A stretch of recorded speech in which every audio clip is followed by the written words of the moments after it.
Hi, Castille. Thank you very much for speaking to me. Thanks. Nice to meet you. How are you doing? Yeah, nice to I'm meet you too. How are you good. doing?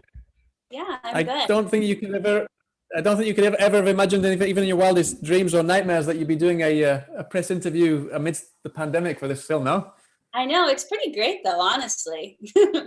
hmm So, I mean, first, congratulations for the film. I enjoyed it to bits. It was very complicated for me to prepare questions for two reasons. One, because of the themes, the kind of the subject matter, but also because of it's. I don't want to go into spoilers, so I rewatched it again and had to kind of cross out 99% of the questions again to not to spoil it. So I wasn't particularly familiar with things that you directed before. I'd seen you as an actress, but I wasn't familiar with things that you directed before. I get the impression that this is a lot darker than anything you've tackled before as a writer and as a director. Can you explain a little bit how you came into writing this? Is it I can tell that you're very passionate about this project. Was there anything specifically personal that kind of drove you down this route for this film?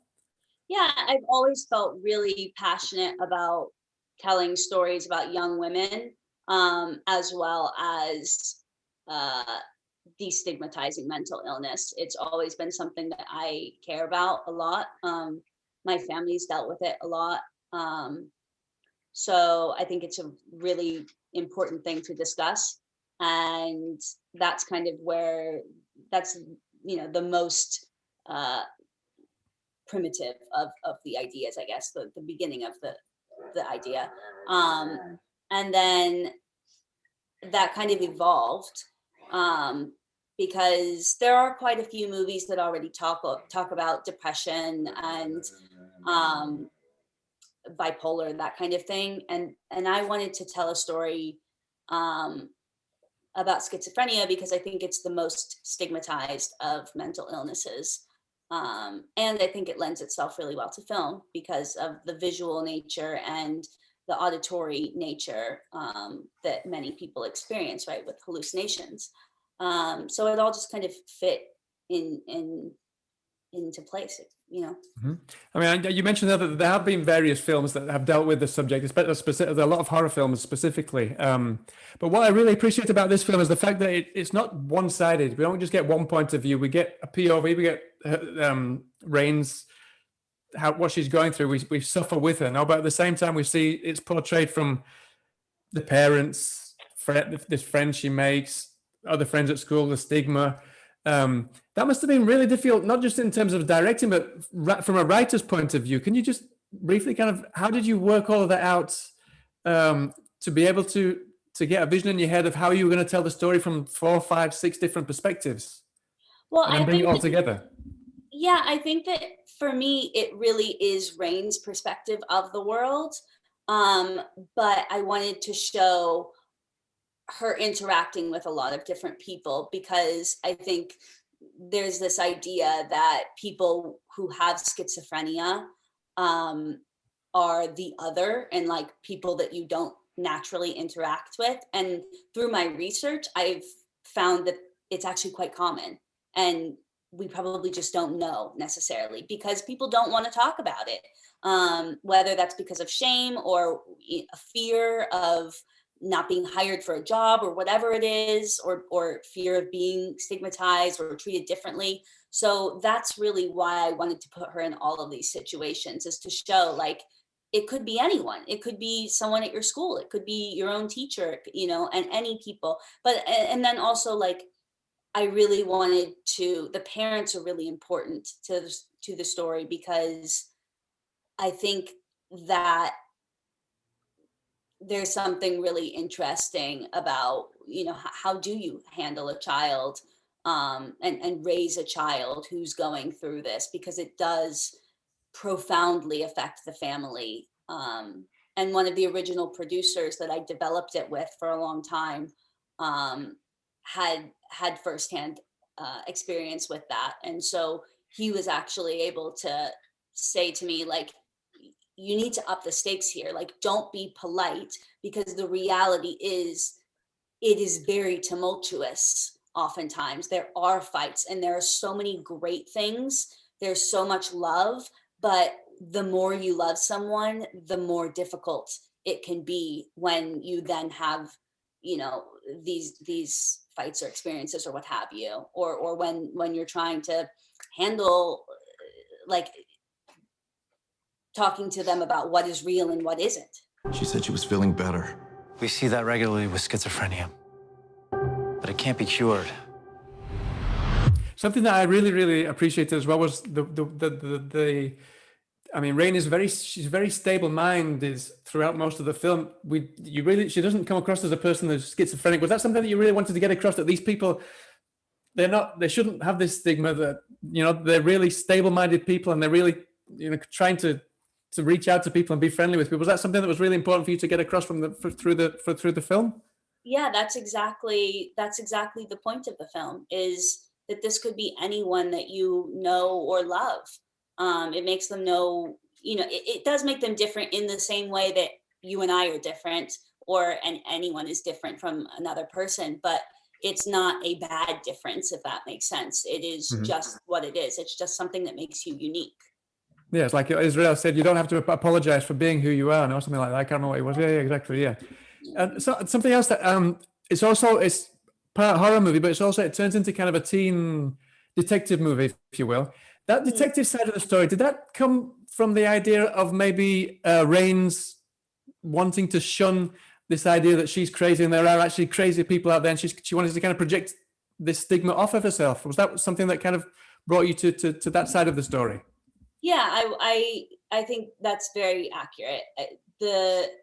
She doesn't know necessarily, but all the time, but she does know in this case. And so it's really important for her, as a young woman, to say, no, I understand that you have doubts, but this is my story. This is my truth, rather.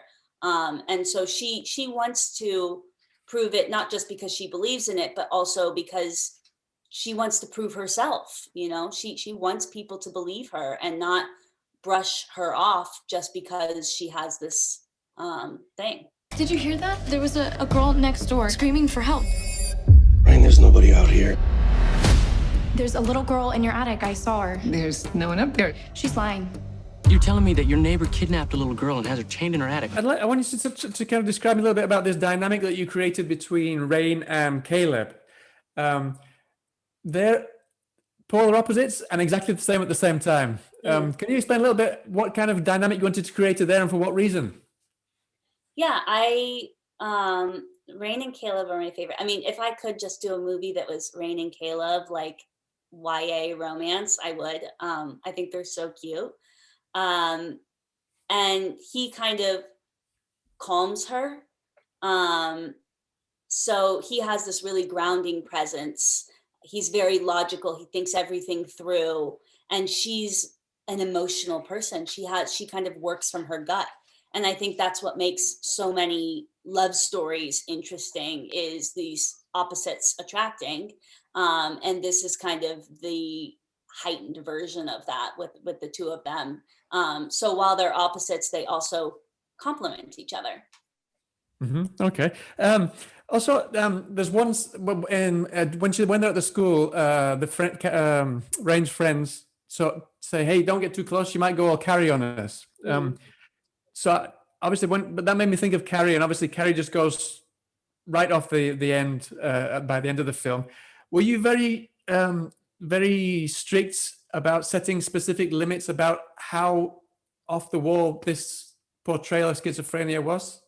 Because a lot of films, they overplay it and it just doesn't work. Yeah, it was important to me that Rain not be violent ever, because I think that is something that is oftentimes where the horror comes into play with mental illness, is showing these people being violent, and that is not the reality.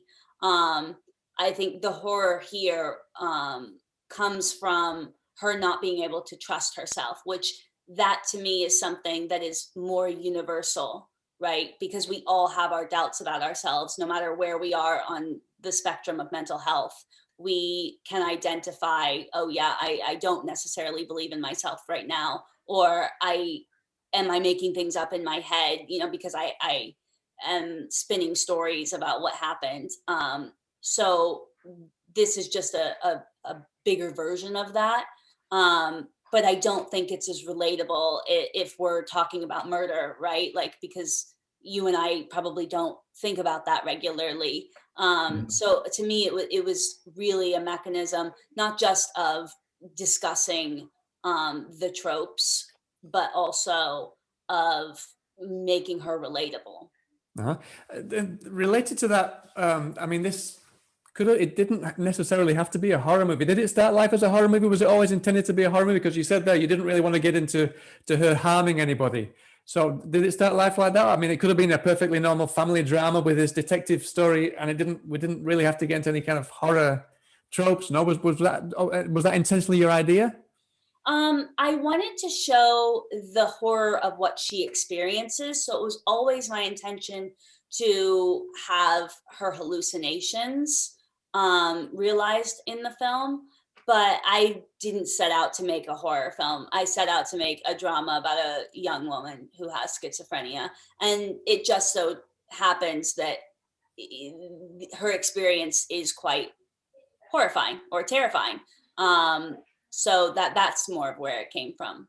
Mm-hmm. And something that I don't know if I was reading between the lines, or I picked up on, there was one comment that she also, I mean, she talked about serial killers, referring to them as if they are crazier than her. No, but she also says that people believe or are scared of God, for example, and people don't think they're crazy.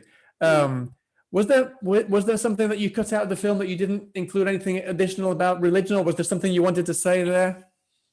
Yeah, I mean, I think personally, I think of that kind of thing a lot. Like, why are we able to believe in some things that you can't see, and that's perfectly acceptable? And the same thing with, like, in terms of religion,